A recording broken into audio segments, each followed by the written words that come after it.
안녕하세요. 시작하는 박주부입니다. 오늘 소개해드릴 책은 닥터 도티의 삶을 바꾸는 마술 가게입니다. 제임스 도티 지음, 주미나 옮김, 판미동에서 만들었습니다.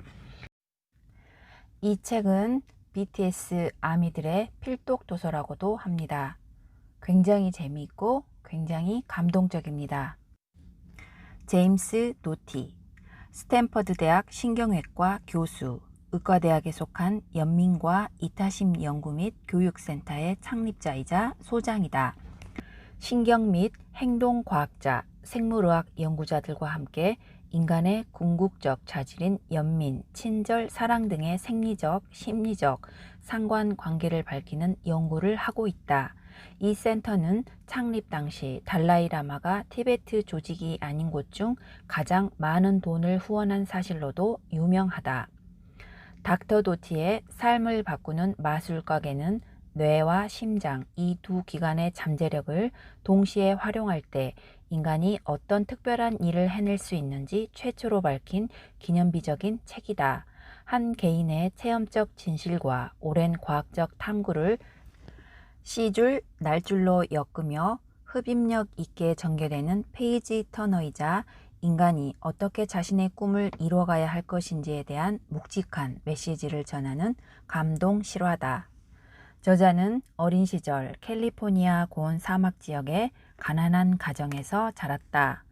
아버지는 알코올 중독자였고 어머니는 뇌졸중과 만성 우울증으로 자살 시도를 일삼았다.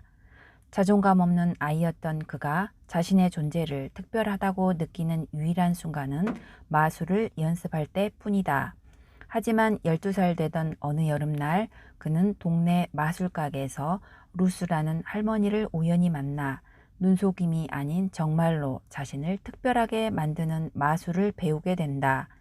그것은 바로 뇌와 마음의 힘을 조절하여 현재의 고통을 완화하고 자신의 소망을 구체적으로 실현하는 놀라운 비법이었다. 이 경험을 통해 그는 저명한 신경외과 의사이자 7,500만 불의 자산을 지닌 기업가로 성공하게 되지만 루스의 가르침을 잊고 방탕하게 살다가 일생일대의 위기를 맞게 된다. 그제야 도티는 어린 시절 배운 마술의 가장 중요한 의미를 깨닫고는 비로소 세상과 더불어 자신의 꿈을 실현하는 삶을 살기 시작한다. 그리고 삶의 고비 때마다 나아갈 방향을 이끌어 주었던 루스의 마술에 대한 과학적 근거를 밝히기 위해 또 이를 세상 사람들과 나누기 위해 이 책을 썼다. 달라이라마는 이 책을 이렇게 찬사했습니다. 이 책에는 우리 뇌와 심장 사이의 연결고리라는 불가사의를 풀어보려는 한 신경외과 의사의 오랜 탐구, 그 훌륭한 이야기가 담겨 있다. 작은 친절을 통해 삶의 경로 자체가 송두리째 바뀌게 된 어린 시절부터 스탠퍼드 대학에서 연민을 연구하는 센터를 설립하는 순간까지 닥터 도티의 삶은 우리 한 사람 한 사람이 어떻게 삶을 변화시킬 수 있는지 잘 보여준다. 우리는 세상을 좀 더 연민이 넘치는 따스한 곳으로 만들 수 있다. 확신하건대 이 감동적인 이야기에 뭉클해진 많은 독자들이 마음을 열고서 남들을 위해 할 수 있는 일이 무엇인지 찾으려 할 것이다. 책 내용 중 루스 할머니가 도티에게 마술을 알려주는 과정 중 내가 원하는 것은 마술로 얻을 수 있는 방법에 대해서 소개하는 부분 읽어보도록 하겠습니다. 5장 3가지 소원.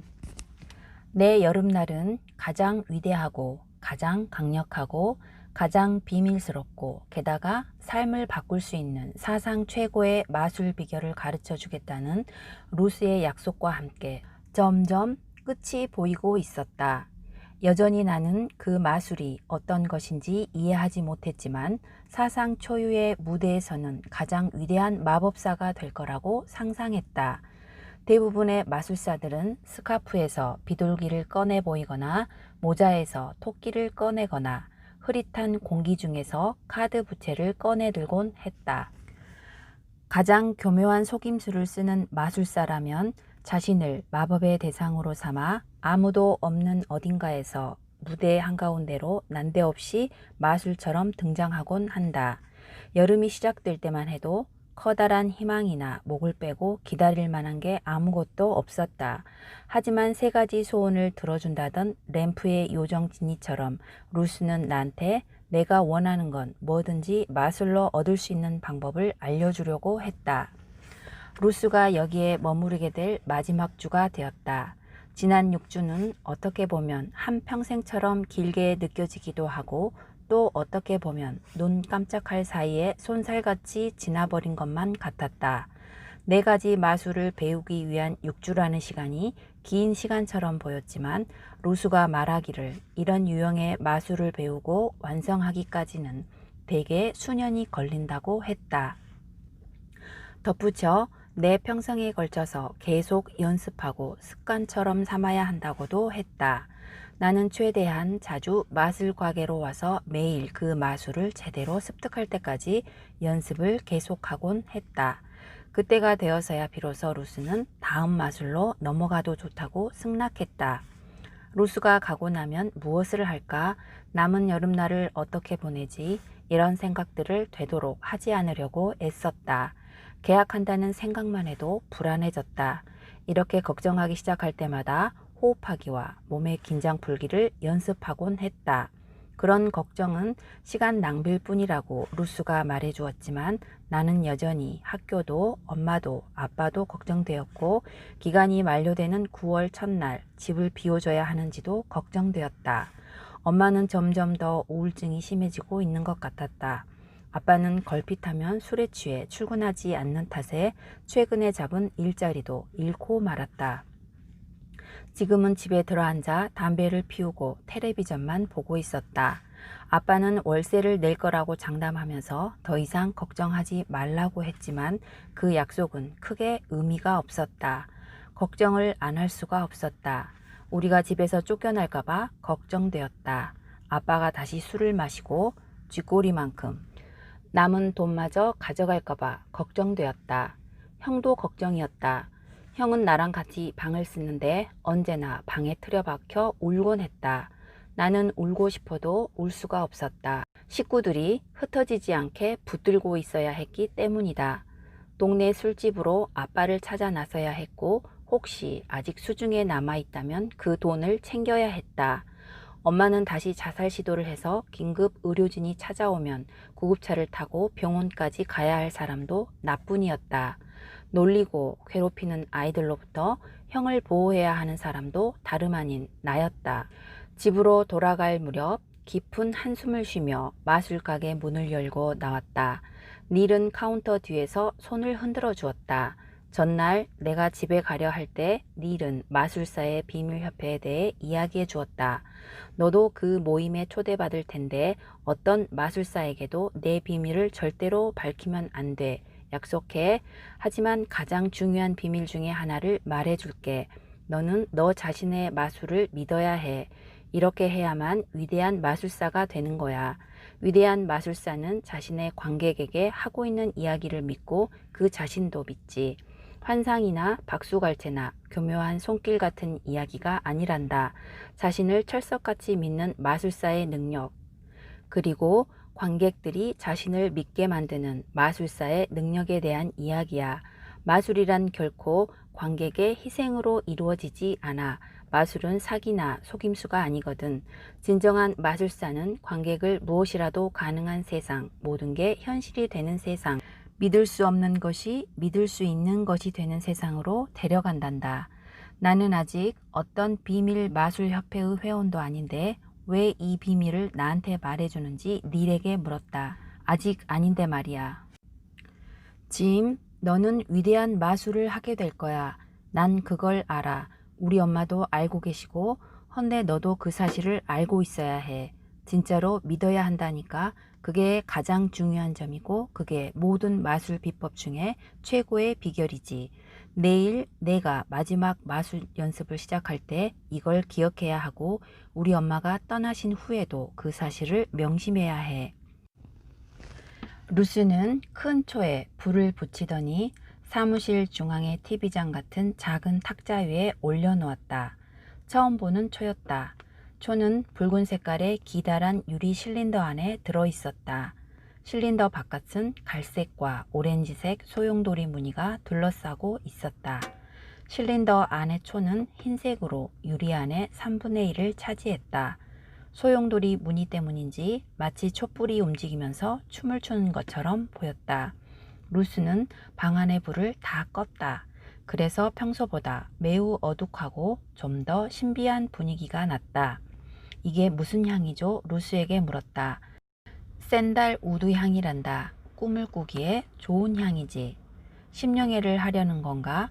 혹시 루스가 심령회에 쓸 점괘판을 들고 나왔나? 또다시 마술을 배우는 첫날이 된 것처럼 나는 흥분되면서도 초조했다. 여기 앉으렴. 루스는 미소를 짓더니 내 어깨에 손을 얹었다. 내가 이 마술을 얼마나 기다려왔는지 루스는 잘 알고 있었다. 루스도 맞은편에 앉아서 몇 분 동안 내 눈을 빤히 들여다보았다. 짐, 내가 삶에서 가장 원하는 게 무엇인지 말해보렴. 뭐라고 말해야 하나? 나는 돈을 원했다. 다시는 무엇도 걱정할 필요 없을 정도로 충분한 돈을 원했다. 원할 때면 언제나 원하는 건 뭐든지 살 수 있을 만큼 충분한 돈을 원했다. 사람들이 내 성공에 깊은 인상을 받고 나를 진지하게 대해줄 정도로 충분한 돈을 원했다. 내가 행복해지고 우리 엄마가 절대 우울해하지 않고 우리 아빠가 술을 마실 필요가 없을 만큼 충분한 돈을 원했다. 최대한 구체적으로 생각하렴.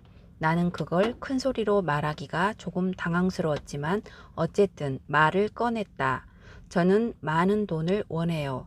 루스는 미소를 지었다. 얼마나 원하니? 구체적으로 말해보렴. 이 모든 일이 실현되려면 얼마만큼의 돈이 필요한지 정확히 생각해 본 적은 없었다.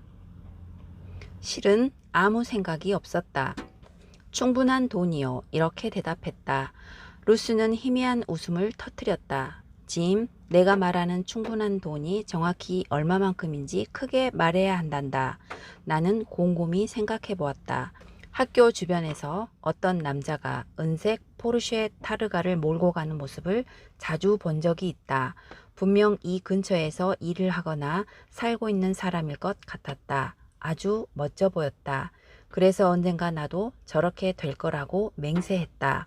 집으로 놀러 오라고 초대했던 아버지가 건설회사 사장인 친구가 생각났다. 큰 풀장과 테니스장, 엄청난 후원이 있는 대저택처럼 거대한 집이었다. 다이아몬드 박힌 금색 롤렉스 시계를 탁자 위에 풀어놓고 풀장 옆에 누워있던 친구 아버지의 모습이 기억났다. 내가 시계를 쳐다보고 있는 걸 보더니 한번 차보라고 말해주었다. 시계는 너무 무거웠다. 순금이라고 했다. 나는 무례한 질문인 줄 모르고 그 시계가 얼마나 하느냐고 물었다. 그는 눈도 깜짝하지 않고 6,000달러라고 말했다. 1968년 그 정도면 어마어마한 돈이었다. 난 그렇게 많은 돈을 시계 하나에 쓸 수 있다는 게 상상이 되지 않았다. 그래서 언젠가는 나도 이 아저씨 같은 시계를 사겠노라고 혼잣말을 했다. 그 뒤에 영화 환상의 섬을 보고 나서 나만의 섬을 갖는 꿈을 꾼 적도 있었다. 나는 나 자신에게 여러 가지 소망을 허락하곤 했다. 내 뻐드렁니를 고쳐서 사람들이 다시는 그걸로 놀리지 않기를, 그리고 나도 그것 때문에 당황하는 일이 없기를 바랐다. TV에서 보았던 비싼 레스토랑에도 가고 싶었다. 아주 부자가 되어 내 이름을 딴 곳이 여러 군데 생기기를 바랐다. 이 모든 일이 이루어지면 기분이 괜찮을 것 같았다. 그래, 그게 내가 원하는 것이었다. 괜찮아지는 것. 많이요. 내가 원하는 걸 전부 가질 수 있을 만큼 많이요. 내가 이렇게 대답한 후에도 루스는 전혀 머뭇거리지 않았다. 금세 다시 물었다. 충분한 게 대체 얼마나 될까? 200만 달러로 말할까? 그러면 내가 욕심이 많다고 생각할까? 그래서 이렇게 답했다. 100만 달러요. 그러면 충분한 돈이죠? 루스는 나한테 눈을 감으라고 말했다. 내 몸에 긴장을 풀라고 했다. 생각이 담긴 머리를 비우라고 했다. 그러고 나서 내 마음의 문을 열라고 했다. 나는 아직도 마음의 문을 여는 것에 대해 확실하게 감이 잡히지 않았지만 어쨌든 내 방식대로 고개를 끄덕였다. 자, 이제 너 자신이 내가 말했던 대로 충분한 돈을 가지고 있는 모습을 생각하렴. 내 머릿속에서 그 100만 달러를 보려무나. 처음에 나는 그저 돈이 꽉 찬 방을 보았다. 바닥에서부터 천정까지 지폐다발이 쌓이고 쌓여 있었다. 내 머릿속에서 어떤 그림을 그리고 있는지 루스가 물어보기에 그런 방의 이미지를 말해주었다. 짐, 너한테 그 돈을 보라는 뜻이 아니란다. 너 자신을 보라는 거지. 너 자신을 보라는 거야. 마치 그만큼 충분한 돈을 가진 것처럼 보이는 내 모습을 말이야. 무슨 말인지 알겠니? 잘 모르겠어요. 내 마음속에서 너 자신을 그리는 방법은 두 가지란다. 하나는 마치 내가 너 자신이 나오는 영화를 보고 있는 것처럼 하는 방법이 있고, 또 하나는 내 눈을 통해서 그 세상을 바라보고 있는 것처럼 하는 방법이 있어. 내가 100만 달러를 가지고 있을 때 세상이 너한테 어떻게 보이는지를 상상해 보려무나. 백만장자의 눈으로 세상을 그려봐. 내가 이미 원하는 만큼의 돈을 갖고 있다고 상상해봐. 정확하게 뭐가 보이니? 나는 눈을 감고서 그 미래를 상상하려고 애썼다. 포르쉐 911 타르가가 보였다. 물론 은색이었다. 하지만 내 눈을 통해서는 어떤 것도 그림 그릴 수가 없었다. 내가 은색 포르쉐를 운전하는 모습을 볼 수 있었지만 멀리서 마치 TV를 시청하는 것 같았다. 비싼 레스토랑에서 식사하는 모습도 보았다. 성처럼 커다란 저택도 보았다. 하지만 루스가 말한 것처럼 모든 게 내 것인 양 바라보려고 애를 쓰면 잘 할 수가 없었다. 모든 게 내가 보고 있는 영화 같았다. 실은 몇 초 이상은 상상하기조차 어려웠다. 이게 쉬울 거라고 생각했는데 어렵네요. 루스에게 이렇게 털어놓았다. 포르쉐 911에 대해 이야기했고 영화처럼 차 안에 타고 있는 내 모습을 바라보고 있다고 말해주었다. 연습을 해야 하고 시간이 필요하지. 더 많이 연습해야 한단다. 그러면 결국 내가 직접 포르쉐를 운전하고 있는 것처럼 포르쉐를 볼 수 있게 될 거야. 그 순간 가죽 핸들을 쥔 내 손의 느낌이 어떠한지도 생각해 보렴. 차에서는 어떤 향이 나니? 차 소리는 어때? 속도계를 내려다보고 얼마나 빨리 달리는지도 느껴보고 바깥 풍경은 어때? 낮일까? 밤일까? 이 차를 운전할 때 내 몸은 어떤 느낌이 드니? 그런 걸 전부 상상해야 한다고요? 할 게 많지. 하지만 그게 비결이야. 이미 내 것이라고 이미지를 그려야만 내가 원하는 건 뭐든 가질 수가 있어. 그게 항상 그렇게 쉽고도 어려운 거야. 이번 여름 내가 여기 랭커스터로 오는 모습을 상상했었단다. 이 가게에서 우리 아들이랑 같이 있는 모습을 보았어. 태양이 저 유리에 어떻게 비치는지도 그림 그릴 수 있었지. 닐의 손을 잡은 내 손도 보았어. 그리고 어린 남자아이가 나한테 말을 거는 모습도 보았단다. 이 모든 걸 내 마음속에서 그려냈고 그것을 현실로 만들었어. 내 여행이 계획되기 훨씬 전에는 내가 어떻게 랭커스터로 오게 될지 몰랐지만 내가 올여름에 랭커스터에서 지내게 되리라는 걸 믿었단다. 머릿속에서 나는 이미 이곳에 와 있었어. 저를 보셨다고요? 내가 물었다. 어린 남자아이와 함께 시간을 보내는 내 모습을 보았단다. 그때는 그 아이가 내 손자인 줄 알았어. 하지만 그게 아니라는 게 밝혀졌지. 이미 밝혀졌듯이 나와 시간을 보내야 할 사람은 바로 너였단다. 자, 짐, 내가 보다시피 이 여행을 상상하기 전에 나는 마음을 열었었어. 마음을 열고서 나를 필요로 하는 누군가와 내가 반드시 있어야 할 곳에 가 있는 상상을 한 거지. 그 다음엔 그 일이 일어날 거라고 믿었어.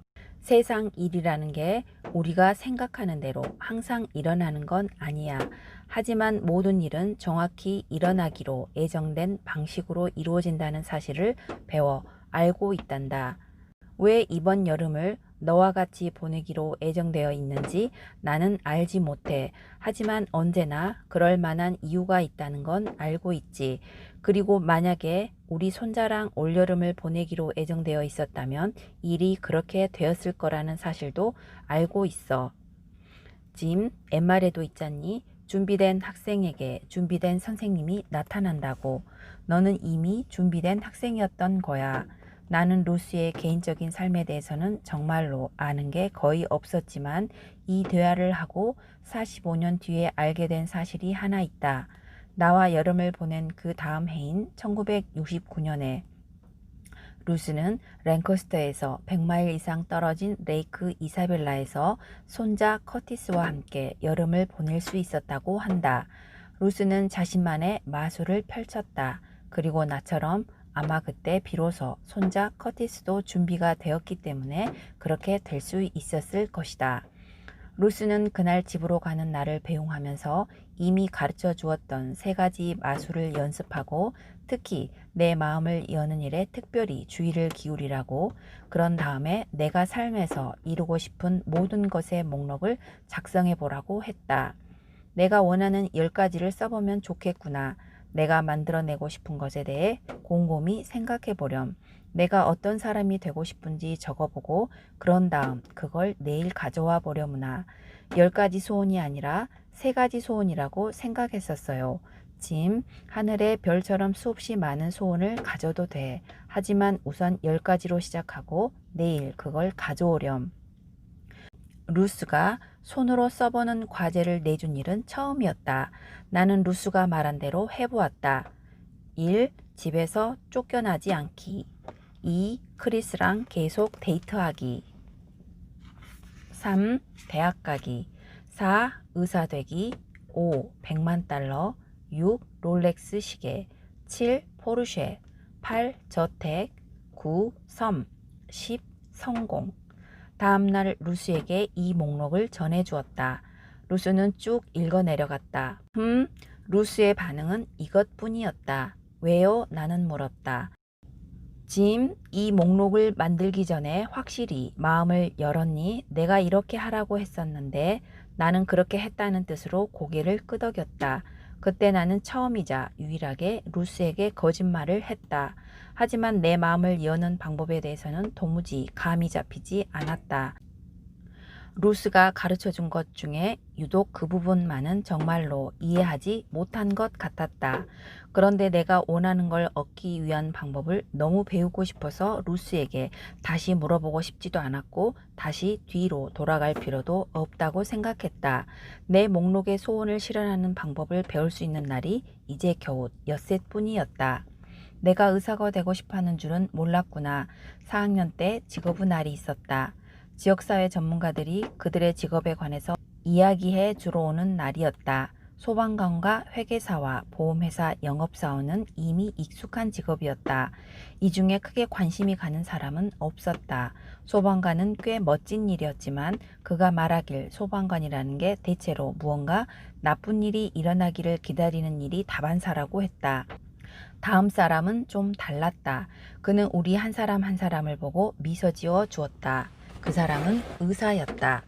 특별히 아이들만을 돌보는 소아과 의사라고 했다. 아픈 사람, 특히나 아이들을 돌보는 일은 영광이고 특권이랍니다. 이 일을 하려면 매우 특별한 유형의 사람이 필요합니다. 반 전체를 향해 의사는 계속 말했다. 어렸을 때 천식을 심하게 앓다가 거의 죽을 뻔했습니다. 엄마가 나를 의사한테 데리고 갔는데 그때 본 의사의 미소를 절대 잊지 못할 겁니다. 그 의사를 보자마자 곧 내가 죽지 않을 거라는 걸 알았어요. 그리고 그 순간 내가 의사가 될 거라는 사실도 알았습니다. 우리 반 앞에 서 있는 그에게서는 눈부시게 빛이 났다. 자신의 일에 대해 저렇게 말할 수 있다니. 하지만 그건 직업이 아닙니다. 일종의 소명이죠. 소명이란 모든 사람에게 해당되는 건 아닙니다. 9시 출근, 5시 퇴근하는 정규적인 직업을 넘어서서 그 일을 해내는 사람에게 다가오는 부름 같은 것이죠. 오랜 시간 일을 해야 합니다. 사람들이 모두 의지하고 있으니까요. 만약 의사로서 실패한다면 그건 사람들이 세상을 떠나게 된다는 의미가 될 수도 있어요. 혹시 나처럼 최면에 걸린 듯 듣고 있는 사람이 또 있나 하고 교실 안을 빙 둘러보았다. 내가 입을 딱 벌리고 넋을 잃은 채 자기를 쳐다보고 있는 걸 그 의사도 분명 보았을 것이다. 아니나 다를까 강연이 끝나고 쉬는 시간에 그 의사는 나한테 다가와서 이름을 물어보았다. 나는 읽기에 아주 능하고 몇몇 잘하는 과목이 있었지만 그렇게 뛰어난 학생은 아니었다. 실은 공부할 필요성을 느끼지 못했다. 부모님도 공부하라고 격려했지만 당시 나는 공부할 공간이 없었고 도움이 필요할 때 도와줄 사람도 없었다.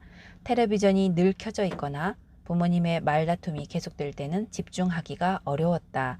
우리 선생님은 제일 똑똑한 학생들이나 항상 준비를 잘해오는 학생들에게 힘을 다 쏟는 것 같았다. 기억해보면 내가 왜 지각을 했는지 혹은 왜 숙제를 해오지 않았는지 물어보는 경우가 단 한 번도 없었다. 대개 내 목소리가 반에서 들리는 유일한 경우라면 농담을 던질 때였는데 그러면 10중 8구 난처한 상황에 빠지곤 했다.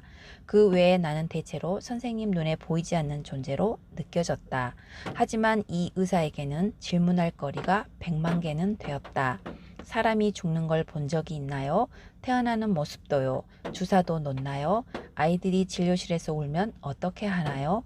나는 그에게 소아과 의사로서의 삶에 대해 별 연관없는 질문을 10가지 넘게 물어보았다. 그리고 그는 시간을 내어 각 질문에 대답해 주었다. 마치고 떠날 시간이 되자 그는 내가 마치 어른이라도 되는 것처럼 손을 잡고 악수를 청했다.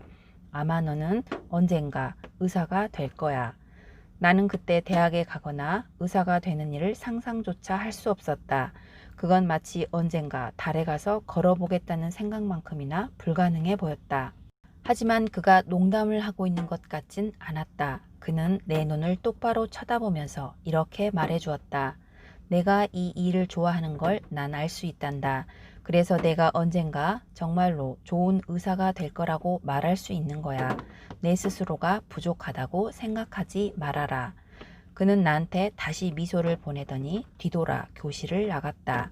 내 스스로가 부족하다고 생각하지 말아라. 이 말이 내내 머릿속을 떠나지 않았다. 그게 무슨 의미인지 확실히 알지는 못했다. 나는 스스로 부족하다고 여기지 않았다. 아니, 뭔가 기대할 만한 게 있다고 생각한 적이 없다고 하는 게 더 맞는 말이었다. 그런데 그 순간 가족 중에 대학 문턱에 가본 사람이 하나도 없지만 이것이야말로 내가 정확히 하게 될 일이라고 결심했다. 바로 의사 되기였다. 즉시 TV 프로그램 뱅키즈에서 여러 번 본 대로 병원 스피커에서 내 이름이 호출되는 장면을 상상했다. 벤 키지가 신경외과 의사였다는 사실은 지금 나에게 중요하지 않다. 우연일까? 그걸 누가 알겠는가? 하지만 오늘이 되어서야 하는 말이지만 나는 아직도 참으로 선명하게 내 마음의 눈으로 그 의사를 볼 수 있으며 그 스피커 소리를 들을 수 있다. 나는 루스에게 말했다. 네, 의사가 되고 싶어요. 그런 다음 스스로 이렇게 말을 고쳤다. 의사가 되리라는 걸 제가 이미 잘 알고 있어요. 그렇게 되려면 어떻게 해야 할지 아무 생각이 없었다. 아니, 의대는 고사하고 대학에 가는 꿈도 꾸어본 적이 없었다. 그런데 그 순간 나는 그 일이 일어나리라는 사실을 이미 알고 있었다.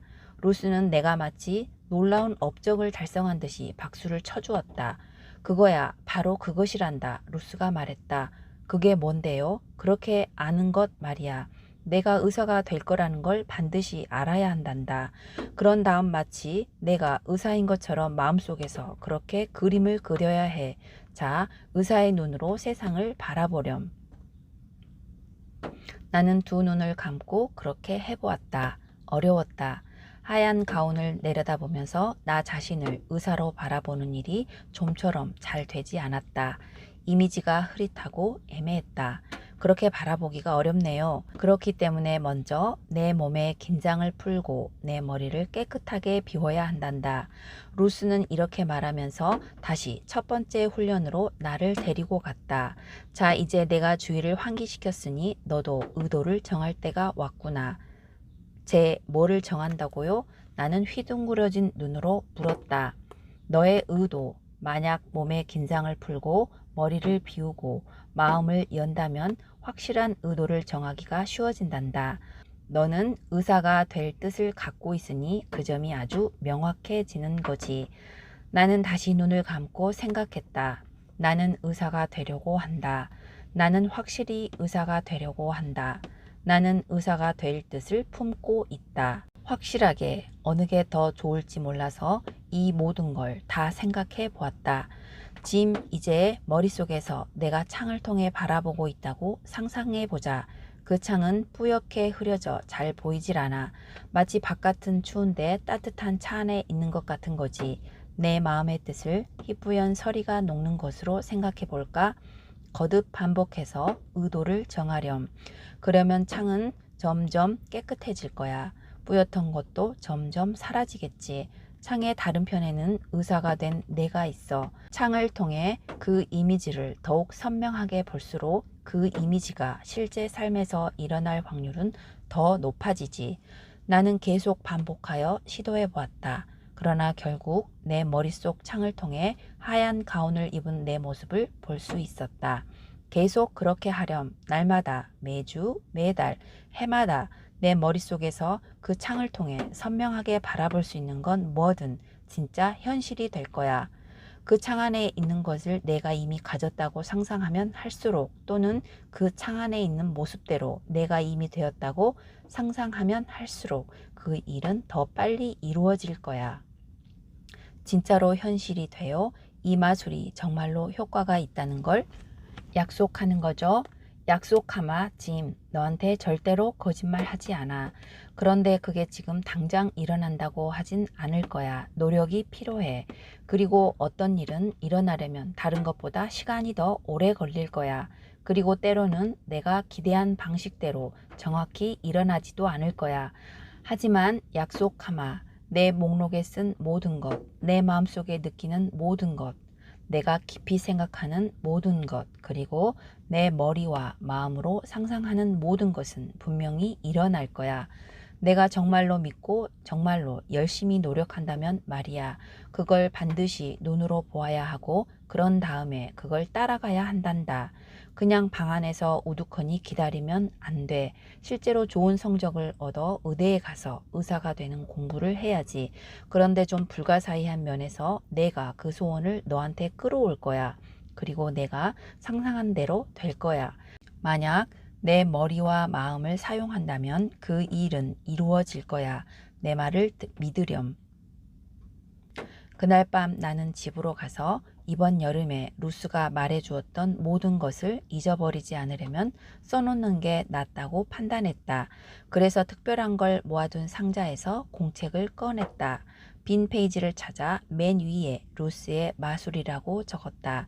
그리고 페이지를 넘겨 몸의 긴장 풀기, 머리 비우기, 마음 열기, 의도 정하기에 대해 알고 있는 모든 것을 적어 내려갔다. 루스의 말 중에 기억나는 건 죄다 적었다. 무슨 뜻인지 감이 잡히지 않는 것도 다 적어두었다.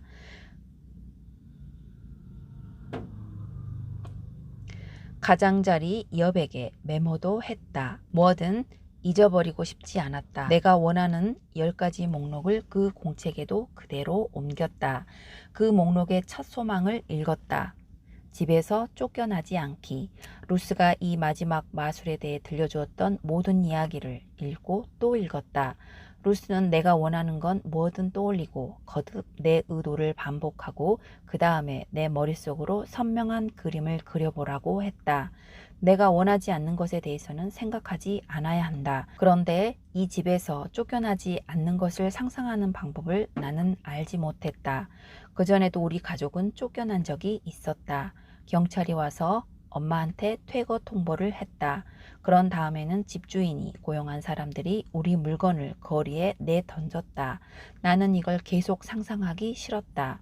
머릿속에서 이런 일이 일어나는 걸 볼 수 있을 때 그 일이 일어나지 않는다고 어떻게 상상하지? 이웃과 친구들도 모두 우리가 쫓겨나는 모습을 지켜보고 있다. 달리 갈 데가 없다. 우리는 노숙자 쉼터로 인도되고 우리 집 가재도구는 전부 쓰레기장으로 가게 된다. 머릿속에서라도 그 일을 다시 겪고 싶지 않았다. 정말이지 너무 아픈 경험이었다. 루스가 말해준 것을 곰곰이 생각해 보았다. 그리고 그 반대를 상상해 보기로 마음먹었다. 그 주에 남은 기간 매일, 심지어 루스와 함께 있지 않을 때도 몇 시간이고 우리 가족이 그대로 이 집에 사는 모습을 그려보았다. 그리고 우리가 월세를 내는 모습을 보았다. 우리가 행복해하는 모습을 보았다. 내 머릿속에서 뿌연 창을 깨끗이 닦았다. 때로는 여전히 경찰관이 우리 집 문을 두드리는 모습을 상상하고 있는 내 모습을 발견하곤 했다. 정말이지 끔찍한 노크 소리였다. 시끄럽고 거칠어서 못 들은 척 무시할 수 없는 그런 소리. 나는 그 노크 소리가 무엇을 뜻하는지 잘 알았다. 게다가 매월 첫날 월세 내는 날이 얼마나 빨리 다가오는지도 너무나 잘 알았다. 루스는 이곳을 떠날 것이고 나는 결국 집 없는 신세로 전락하고 말 것이다. 두 개의 이미지가 내 머릿속에서 싸움을 벌였지만 나는 날마다 뿌연 창을 더욱더 깨끗이 닦으면서 엄마가 월세를 내는 모습과 우리가 이 집에 그대로 살게 되는 모습을 보았다. 내 머릿속에서 반복해서 말하고 있었다. 월세를 냈다. 우리는 쫓겨나지 않는다. 루스와 나는 그 주에는 매일 마지막 순간까지 함께 연습했다. 루스는 계속 나 자신을 의사로 그림 그려보라고 했는데 나는 집으로 가서 월세를 이미 지급한 모습을 그려보려고 연습하곤 했다. 아빠는 오래전에 해준 일에서 돈이 좀 나올 것 같다고 말해주었지만 나는 그 말을 믿지 않았다. 허구한 날 듣던 이야기였다. 집에서 쫓겨나갈 날이 다가오고 있었지만 나는 내가 가진 유일한 힘으로 그 상황에 맞서 싸웠다. 내가 가진 유일한 힘은 루스의 마술뿐이었다. 토요일 아침 루스에게 작별 인사를 했다. 루스는 오랫동안 나를 안아주었다. 짐, 내가 자랑스럽구나. 루스, 고맙습니다. 저한테 가르쳐준 모든 것에 감사합니다. 작별 인사를 하자니 어색했다. 더 의미 있고 거창한 장면이 연출되어야 했었는데 닐은 손님하고 같이 있어서 겨우 손을 흔들어주는 정도였다. 루스는 닐이 가게 문을 닫고 공항에 데려다 줄 때까지 가게에서 기다린다고 했다. 그런 다음 그게 다였다. 나는 자전거를 타고 집으로 향했다. 내 방 안에 있을 때 현관문을 두드리는 소리가 들렸다. 그 소리에 화들짝 놀랐다. 나는 줄곧 루스가 여기를 떠나는 일에 대해서 생각하던 중이었다.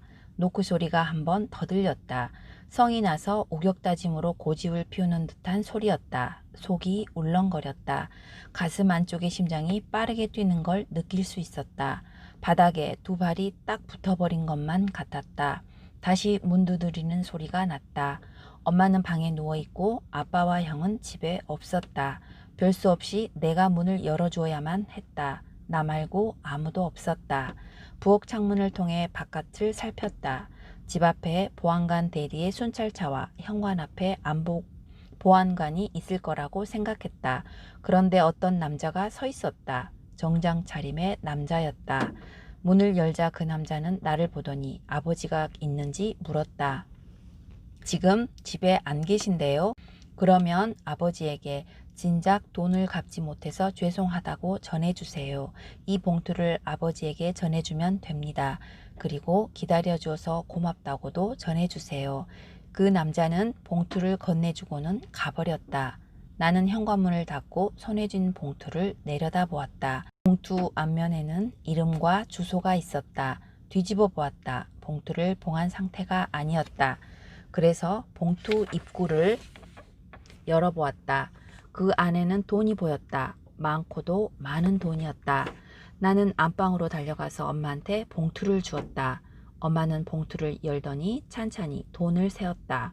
앞으로 3개월치 월세를 낼 수 있고 거기다가 공과금도 조금 내고 먹을거리까지 살 수 있을 만큼 충분한 돈이었다. 나는 믿을 수가 없었다. 그 마술이 통했던 것이다. 정말로 그 마술이 효과가 있었어. 저 나갔다 올게요. 엄마에게 큰 소리로 말했다. 나는 자전거를 타고 최대한 빨리 마술 가게로 갔다. 루스는 닐과 함께 그때 막 가게 밖으로 나오는 길이었다. 루스, 나는 거의 비명을 지르듯 소리쳤다. 두 사람은 인도 위에 멈춰 섰다. 다시 돌아와줘서 반가워. 닐이 말했다. 실은 아까 이걸 너에게 주려고 했었어. 그는 가게에서 가방 하나를 가져오더니 나한테 건네주었다. 여기 우리 엄마가 계시지 않아도 언제든 와도 돼. 아무 때나. 나는 고맙다고 인사를 했다. 닐은 루스가 기다리고 있는 차 쪽으로 걸어갔다. 나는 루스의 눈을 뚫어지게 쳐다보았다. 루스, 그 마술이 진짜 통했어요. 내 눈에는 눈물이 그렁그렁 맺혔다. 그 마술 말이에요. 그거 진짜예요. 루스는 두 팔로 나를 감싸더니 자전거에 앉은 나를 꼭 안아주었다. 알고 있단다, 짐. 그렇고 말고 루스는 한 걸음 물러나더니 차가 있는 쪽으로 걸어가다가 다시 나를 향해 돌아보았다. 이제 내가 알게 되었구나. 그렇지 않니? 내 안에 가진 너의 힘 말이야. 넌 배울 준비가 되어 있었고 나는 영광스럽게도 너를 가르치게 되었던 거야. 우리 각자는 내면에 그 힘을 갖고 있단다. 그저 그것을 사용하는 방법을 배워야 하는 것 뿐이야. 하지만 기억하렴. 너한테 가르쳐준 그 마술은 강력한 힘을 가지고 있단다. 선한 의도로 사용하면 강력하지만 준비되지 않는 사람의 손에 들어가면 상처를 주고 고통을 일으킬 수도 있어. 그리고 이것도 기억하려무나. 짐, 현실로 만들어내는 것은 바로 너의 생각이야. 다만 내가 직접 현실을 만들지 않는 경우에 다른 사람들이 너의 현실을 만들어낼 수 있단다. 나는 루스가 떠나가는 모습을 지켜보았다. 우리가 함께 했던 그 마지막 순간에 루스가 해주었던 말을 다 이해했다고 생각했다. 그런데 돌아보면 나는 충분히 이해하지 못했던 것이다. 이해하기는커녕 그 앞에도 다다르지 못했다. 나중에 내 삶에서 진실로 그것을 이해하는 때가 오지만 그 전까지 나는 루스가 말했던 대로 준비되지 않은 사람의 수중에서 그런 힘이 어떻게 작용하는지 철저히 겪어야만 했다. 내가 바로 루스가 말한 그런 사람이었던 것이다.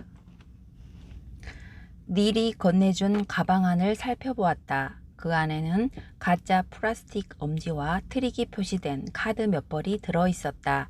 나는 잠시 닐에 대해 생각했다. 그리고 가방을 닫았다. 닐의 마술도 정말 좋지만 루스가 나한테 가르쳐준 마술에 비할 바가 아니었다. 나는 더 좋은 뭔가를 갖고 있었다. 더 강력한 무엇인가를 가졌다. 이제 내가 원하는 걸 얻을 것이다. 내가 원하지 않는 한 가지는 가난한 것, 아니 돈 있고 좋은 집에 살고 좋은 차를 몰고 좋은 직업이 있다고 나보다 더 잘났다고 생각하는 사람들에게 업신여김을 당하는 것이었다. 나는 모든 것을 가질 거야. 아무도 나를 업신여기지 않을 테지. 나는 의사가 될 거야. 모든 사람이 우러러보는 그런 사람.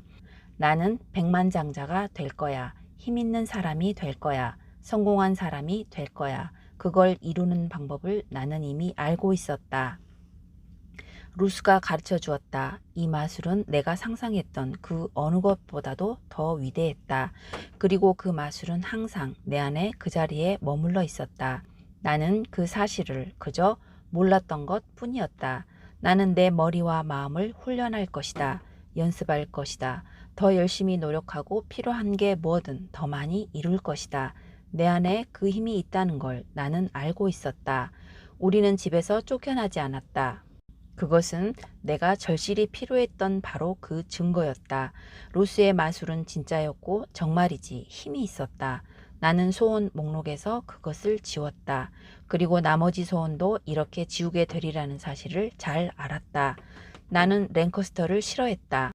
분명히 그 이유의 대부분은 우리 가족의 처지 때문이었을 것이다. 하지만 랭커스터가 아니라면 특별한 것을 성취하도록 해줄 그 마술을 배우지 못했을 것이다. 나는 거기에 그때 그 장소에서 만나야 할 바로 그 사람을 만나게 되었다는 사실에 지금도 감사한다. 그 사람은 자신의 마술로 나의 뇌를 바꾸어 버린 존재였다. 루스를 만나기 전 나의 현실은 갈 길을 잃어버린 듯한 느낌이었고 삶이란 운 있는 사람과 운 없는 사람이 따로 있는 불평등한 공간이었다. 내가 중요한 사람이 될 수 있다거나 부모님이 살고 있는 초라하고 끔찍한 세상을 벗어날 수 있는 그 어떤 현실적인 가능성을 보지 못했다. 그런데 루스를 만난 후 나는 세상을 다르게 보았다. 나 자신을 다르게 보았다. 무한한 가능성이 있는 세상을 믿게 되었다. 내가 원하는 건 뭐든 나 스스로 만들어낼 수 있고 이 사실이 나한테 힘과 목적의식을 심어주었다. 궁극적으로 우리 모두는 그와 똑같은 마술을 배울 만한 능력을 갖고 있다. 나는 내 마음의 힘에 다가갔고 그 힘을 사용할 준비가 되어 있었으며 이제 더 이상 그 어느 누구도 그 어떤 것도 나를 막을 수 없었다. 여러분, 지금까지 시청해 주셔서 감사합니다.